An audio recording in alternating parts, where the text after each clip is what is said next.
Olá a todos, que o nosso Senhor Jesus Cristo esteja em nossos corações nesse instante, com muita paz, com muita tranquilidade no pensamento, que nós vamos estudar um pouquinho sobre uma mensagem que está no livro O Espírito da Verdade. Como vocês sabem, esse livro ele traz um conjunto de mensagens que nos auxiliam no entendimento do Evangelho segundo o Espiritismo. Essa mensagem de hoje é a mensagem de número 11, Médiuns e Mediunidades. O subsídio para essa mensagem está no capítulo 26 do Evangelho, intitulado Dai gratuitamente o que gratuitamente recebeste, o item 10 desse capítulo 26. Diz a mensagem de hoje assim: no falso pressuposto de que haja médiuns e mediunidades mais importantes entre si, recordemos o velho apólogo que Menênio Agripa contou ao povo amotinado de Roma, a fim de sossegar-lhe o espírito em discórdia. Uma pequena nota aqui para contextualização dessa introdução da mensagem. Segundo a história, Menênio Agripa seria um cidadão romano com uma certa influência e bom trânsito entre as classes da sociedade da época. Essa situação teria se passado mais ou menos 540 anos antes de Cristo. E aí o que acontece? Havia uma insurgência da plebe contra a classe política. Como ele tinha um bom trânsito entre as classes, ele foi escolhido para se dirigir à plebe no sentido de acalmar os ânimos. E Menênio Agripa, então, teria proferido esse discurso, ou um pequeno trecho do discurso seria exatamente o que nós vamos ler agora. Se o cérebro, por reter a ideação fulgurante, desprezasse o estômago ocupado na tarefa obscura da digestão, a cabeça não conseguiria pensar. Se os olhos, por refletirem a luz, declarassem guerra aos intestinos, por serem eles vasos seletores de resíduos, de certo que a breve tempo a retina seria espelho morto nas trevas. E se o tronco, por sentir-se guindado a pequena altura, condenasse os pés, por viverem ao contato do solo, rolaria o corpo sem equilíbrio. E continua a mensagem. De nossa parte, diz o autor desta mensagem de hoje, ousaríamos acrescentar a antiga fábula que tudo no campo da sequência da natureza é solidariedade e cooperação. Se os braços desaparecerem, os pés se fazem mais ágeis. Em sobrevindo a surdez, acusa o olhar penetração mais intensa. Se a visão surge apagada, o tato mais amplamente se desenvolve. Se o baço é extirpado, a medula óssea trabalha com mais afinco, de modo a satisfazer as necessidades do sangue. Qual acontece no mundo orgânico, a doutrina espírita é um grande corpo de revelações e de bênçãos, no qual cada médium possui tarefa específica. Nossa, gente, essa informação é tão importante, mas tão importante, principalmente na casa mediúnica. Na casa espírita, nas reuniões mediúnicas. E o nosso autor, ele continua. E olha que coisa linda esse trecho desta mensagem. Esse médium esclarece, aquele outro consola, outro pensa feridas, cuida das feridas, aquele outro anula perturbações. Esse incorpora sofredores angustiados. Aquele transmite elucidações de instrutores devotados à grande beneficência. Outro recebe a palavra construtiva. Aquele outro se incumbe das mensagens santificantes. Como é fácil observar, o passe curativo é irmão da prece confortadora. A desobsessão é o reverso da iluminação espiritual e o verbo fulgente da praça pública é outra face do livro que o silêncio abençoa. Em nossa esfera de serviço, portanto, já que prescindimos do profissionalismo religioso, não existem médiuns pastores, médiuns gerentes, médiuns líderes ou médiuns diretores, porquanto a cada qual de nós cabe uma parte do grande apostolado de redenção que nos foi atribuído pela espiritualidade maior. Isso é lindo demais. E se todos nós, em conjunto, temos um mentor a procurar e a ouvir de maneira especialíssima no plano da consciência e no santuário do coração, esse mentor é nosso Senhor Jesus Cristo, o sol do amor eterno, a cuja luz, no grande dia de nossos mais altos ajustamentos, deveremos revelar em nós mesmos a divina essência da sua lição divina. A cada qual por suas obras. Que mensagem linda, né? O autor dessa mensagem, meus amigos, se a pronúncia estiver correta, Kairbar Schutel. Também fui pesquisar sobre ele, eu não conhecia, né? É um nome muito, digamos assim, reverenciado na história do Espiritismo, né?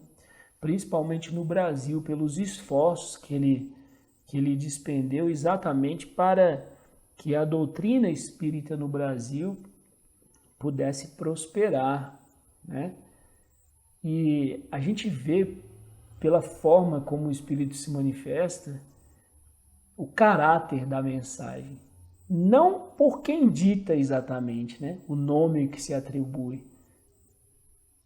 A gente identifica o Espírito pelo caráter da mensagem, pelo conteúdo da mensagem. O nome em si que se atribui tem tanta relevância, né? O importante é o conteúdo da mensagem, como ela toca os nossos corações, e eu tenho certeza absoluta que é exatamente dessa maneira que o Espírito pensa quando ele se manifesta. Porque ele se manifesta de forma livre, consciente, desprovido de toda vaidade, desprovido de todo orgulho, desprovido de toda pretensão, porque é um apóstolo de Cristo. E se tem um mentor, como diz a conclusão da mensagem, que nos guia, que nos orienta, que nos acompanha, que nos auxilia o tempo inteiro, é Jesus Cristo. Aquele que deu o maior exemplo de humildade foi Jesus Cristo. E nesse contexto, vale muito nós lembrarmos a passagem de lava-pés, quando os apóstolos discutiam sobre quem seria o substituto do Cristo. E o Cristo identificando aquele sentimento de vaidade que percorria o pensamento dos seus apóstolos, se ajoelha e começa a lavar os pés de cada um deles. E a lição maior é: quem quiser ser o maior, que seja o maior servidor. E por que essa mensagem ela é tão importante para nós, que nos julgamos espíritas? Né? Porque nós, quando estudamos a doutrina espírita, buscando toda a sua filosofia, toda a sua orientação, nós nos deparamos com conceitos, ideias morais que são muito relevantes. Porque não se prega a segregação na doutrina espírita. E nem poderia, porque é o cristianismo redivivo. Não se prega o orgulho, não se prega a vaidade. Pelo contrário, o que nos norteia dentro do espiritismo é exatamente o sentimento de abnegação, de renúncia, que muitos de nós tentamos seguir. Isso é fato. E encontramos muitas dificuldades ao tentar seguir o caminho da renúncia, da simplicidade, da humildade, porque nós nos deparamos com muitas influências, não é verdade? Influências de espíritos encarnados, influências de espíritos desencarnados e, principalmente, nos deixamos dominar por todos aqueles sentimentos ainda primitivos que nos enfrentam, nos afrontam, nos retardam nessa escala evolutiva.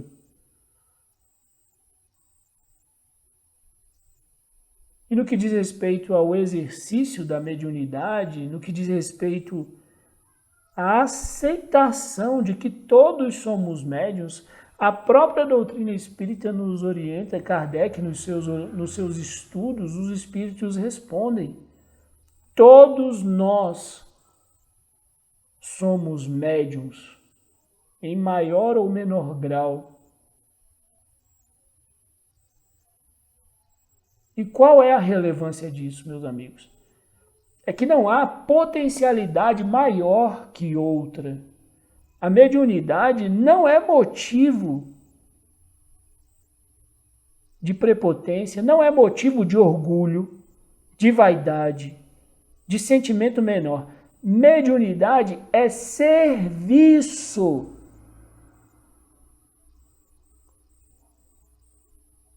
O tempo todo nós nos encontramos em serviço. Recentemente eu assisti a um trecho de uma palestra de Divaldo, de uma entrevista, na verdade,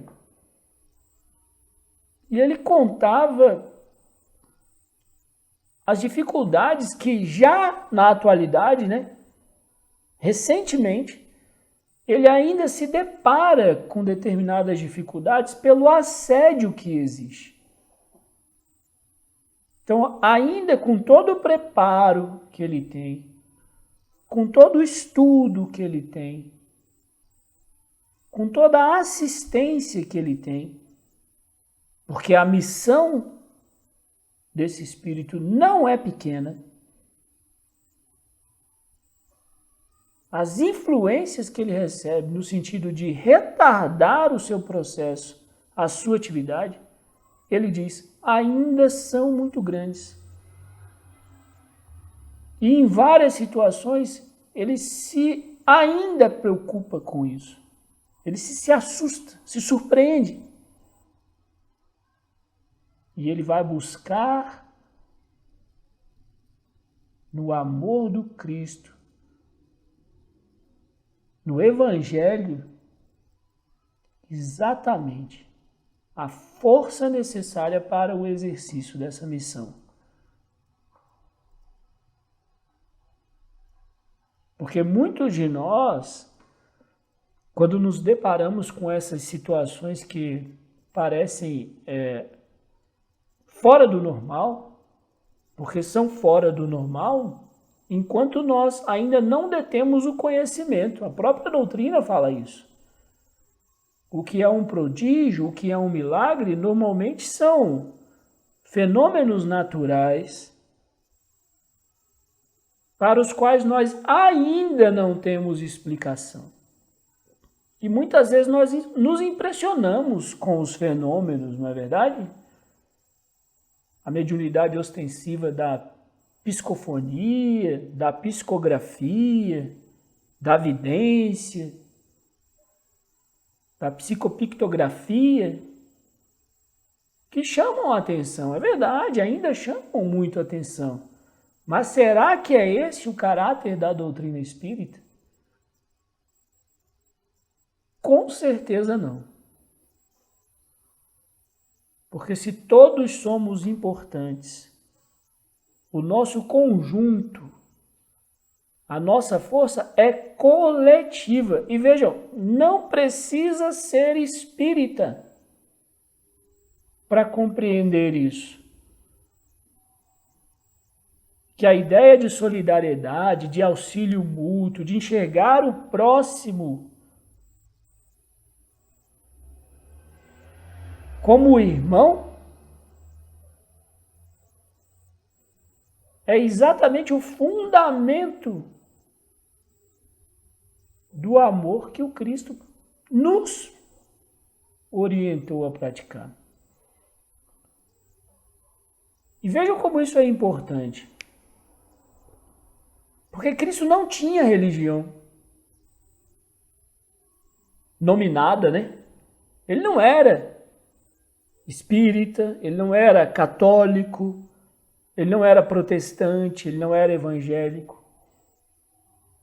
O Cristo pregava a religião do amor, o amor na sua essência, o amar ao próximo como a si mesmo, afastando todo tipo de segregação, de hierarquia desnecessária. E o Espiritismo, como doutrina filosófica também, veio exatamente para nos esclarecer que essas hierarquias sociais, sabe, elas são provisórias.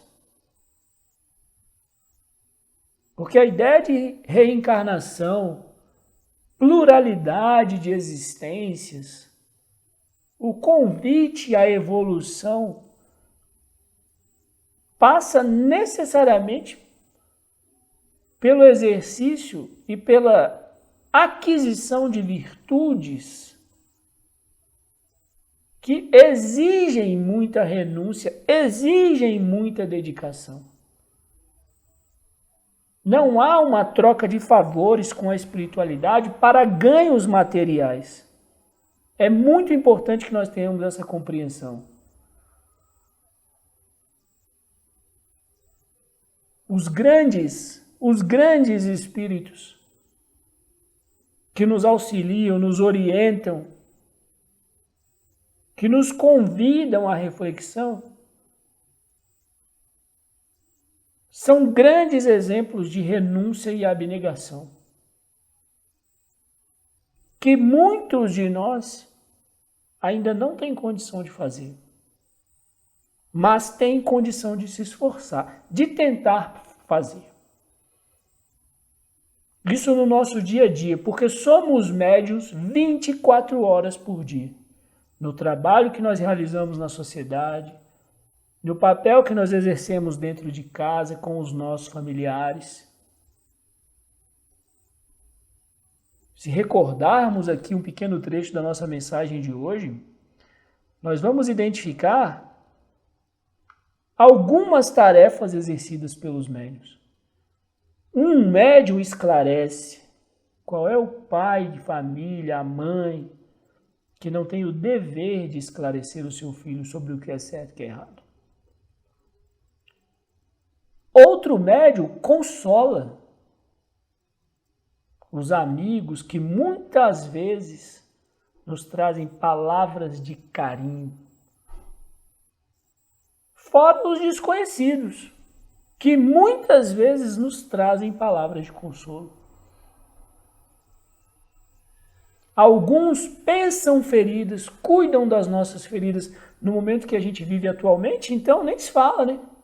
Quantos médicos, enfermeiros, profissionais da saúde se dedicando à exaustão para salvar vidas. Alguns anulam perturbações, não é verdade? Quantos de nós nos preocupamos em acalmar os ânimos da sociedade? Há uma luta, uma guerra, né, espiritual. Todos nós identificamos isso, né? O momento por qual o nosso planeta passa. Qual é a nossa missão? Atear mais gasolina na fogueira? Alguns incorporam sofredores angustiados. Nas reuniões mediúnicas, às vezes acontece, não é verdade? Mas não apenas nas reuniões mediúnicas. Quantos irmãos encarnados se mostram angustiados? Sem ter o que comer no dia seguinte, a família que desagregou. Alguns transmitem elucidações, outro recebe a palavra construtiva. Olha que trecho maravilhoso, aquele que recebe a palavra construtiva, que sabe ouvir, também é médium. O médium precisa, sobretudo, saber ouvir as angústias, considerá-las e consolar aquele que se angustia. E nós nos perguntamos, se todos nós temos essa potencialidade, se todos nós exercemos no nosso dia a dia esse papel de consolo, de cuidado, de carinho, com pessoas próximas, às vezes com pessoas distantes, com os animais, com as plantas, com a nossa natureza, todos nós damos demonstrações nesse sentido. E se o nosso objetivo nesta vida é exatamente seguir os passos daquele que foi o maior de todos, Jesus Cristo, o que é que nós devemos fazer? É afastar todo o sentimento de egoísmo, de vaidade, a torpeza da manipulação, o cuidado em relação ao que pensamos, falamos e agimos. Dentro e fora da casa espírita. Dentro e fora dos grupos mediúnicos. Porque um dia nós não seremos lembrados pelas nossas atitudes torpes. Essas passarão. Essas passarão.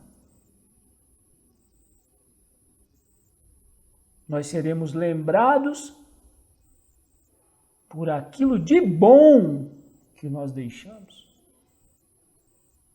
O legado positivo, esse permanece, esse constrói, esse solidifica.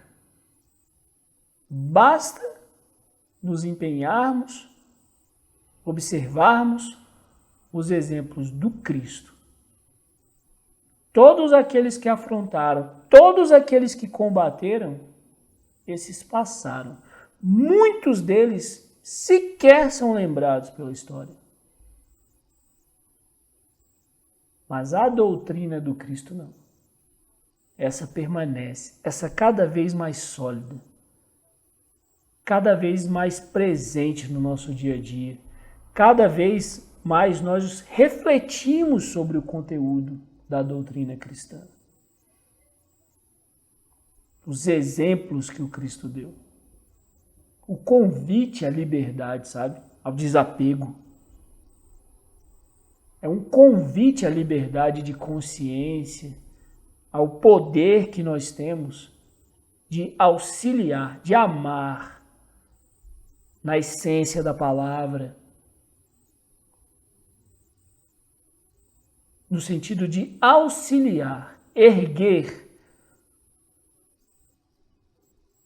aquele que se sente constrangido, sofrendo, angustiado.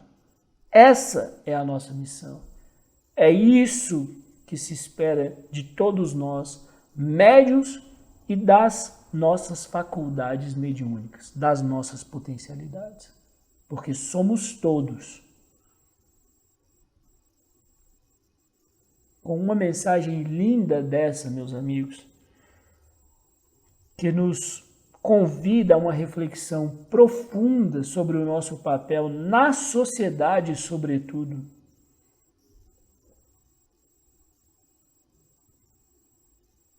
É que nós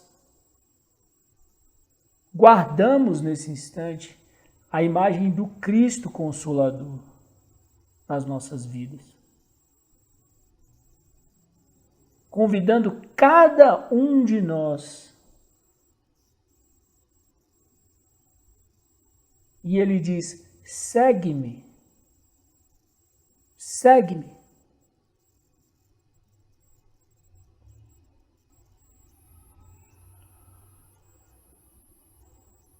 Que a paz do nosso Senhor Jesus Cristo esteja em nossos corações.